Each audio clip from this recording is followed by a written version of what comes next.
Does an American citizen have a constitutional right to own a gun? Here's what the Second Amendment says.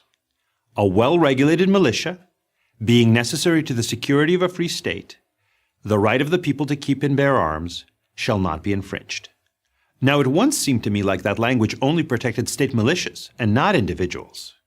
Indeed, this is the view held by the 4 dissenting Supreme Court justices in the 2008 case of District of Columbia versus Heller, a landmark case dealing with gun ownership.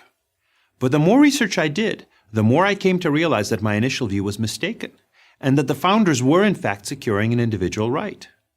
The 5 justices who voted to affirm the right to own a gun in D.C. versus Heller had indeed made the correct decision.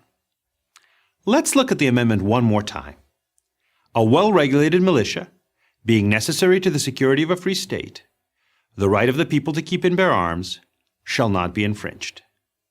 We first need to focus on the phrase, the right of the people. Note that the people are the only ones whose right is secured here, not the militia or a state government.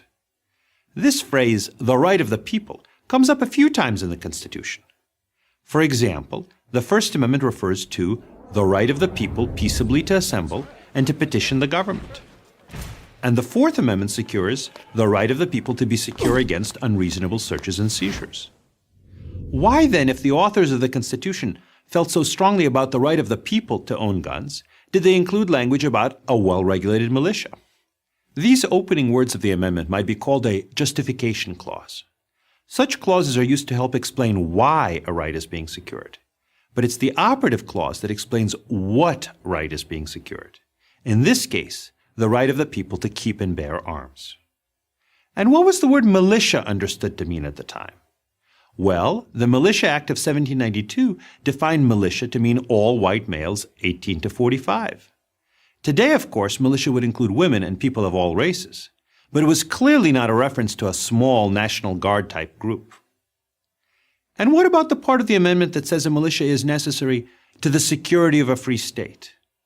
What, the opponents of personal gun ownership ask, does a personal right of gun ownership have to do with that?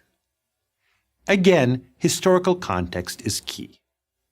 In the 1790s, the phrase free state wasn't used to mean an individual state like New York or Rhode Island.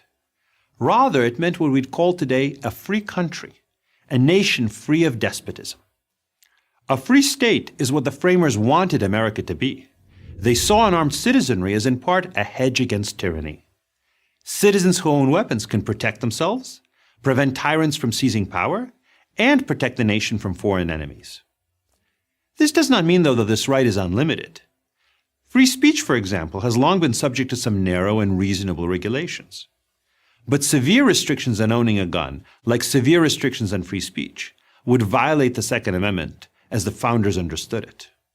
Maybe you think this understanding of the Second Amendment is outdated today, that the Constitution needs to change as public attitudes change. The founders included a provision for doing just that. If the public attitude really has changed, the Constitution can be amended to reflect that change. But ironically, even if we focus on current public attitudes, the case for individual gun ownership is as strong as ever. Polls consistently show that over 2/3 of Americans believe that the Second Amendment secures the right of citizens to own a gun. And Congress and state governments have repeatedly reaffirmed this view, including in recent decades. So, does the Second Amendment secure an individual right to bear arms? It did when it was written, it has throughout American history, and it does today. I'm Eugene Volokh, professor of law at UCLA for Prager University. To subscribe to our YouTube channel, click here. To help keep our videos free, donate here.